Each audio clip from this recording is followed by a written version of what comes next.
నమస్తే, welcome to VB8 news. RTC ఉద్యోగులను ప్రభుత్వంలో విలీనం హామీ నిలబెట్టుకోవాలి.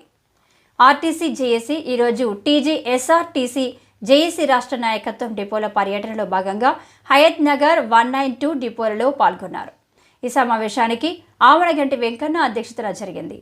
ఈ సమావేశంలో జేఏసీ చైర్మన్ ఈదురు వెంకన్న మాట్లాడుతూ ప్రభుత్వంలో ఆర్టీసీ ఉద్యోగులను వెంటనే విలీనం చేయాలని, 2021 వేతన సవరణ 30% వెంటనే అమలు చేయాలని, 2021 వేతన సవరణ 30% వెంటనే అమలు చేయాలని, 2017 వేతన సవరణ బకాయిలు అలవెన్స్లను పెంచి చెల్లించాలని, వెల్ఫేర్ కమిటీలను రద్దు చేసి ట్రేడ్ యూనియన్లను పునరుద్ధరించాలని, సంపూర్ణ ఉద్యోగ భద్రత ప్రకటించి టికెట్ తీసుకునే బాధ్యతను ప్రయాణికుడినే చేయాలని, చనిపోయిన మెడికల్ ఆన్ఫిట్ అయిన ఉద్యోగుల రెగ్యులర్ ప్రాతిపదికన ఉద్యోగాలు ఇవ్వాలని, వివిధ కేసుల్లో అన్యాయంగా సస్పెండ్ అయిన రిమూవ్ అయిన ఉద్యోగాలకు తిరిగి ఉద్యోగాలు ఇవ్వాలని, ఎలక్ట్రికల్ బస్సులను ప్రభుత్వమే కొనుగోలు చేసి ఆఫీస్కి ఇవ్వాలని, రిటైర్డ్ అయిన ఉద్యోగులకు బకాయిలు వెంటనే చెల్లించి 2017 PRC 21% వీరికి అమలు చేయాలని, డిపోలలో పని భారాలు తగ్గించాలని డిమాండ్ చేశారు.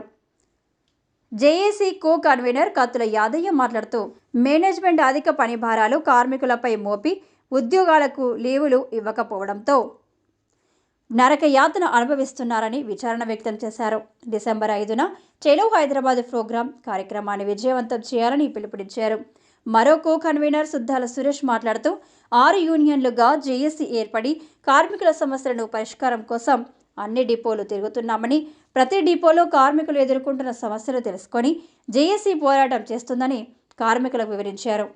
ఈ కార్యక్రమంలో కె సత్యపాల్, కె రామరెడ్డి, ఎన్ మల్లేష్, పి అచ్చాలు, కేకే మూర్తి, పిఎస్ రావు, ఐబిపి రెడ్డి, బాల నరసింహ, సతీష్, వెంకట్, బిఎస్ఎస్ రెడ్డి, శ్రీధర్, స్వామి, శంకరయ్య, దశరథ, వెంకట్, శెట్టయ్య, నరసింహ, ఎల్లయ్య, కృష్ణ, ఇంద్రారెడ్డి, టీబీ రెడ్డి పాల్గొన్నారు.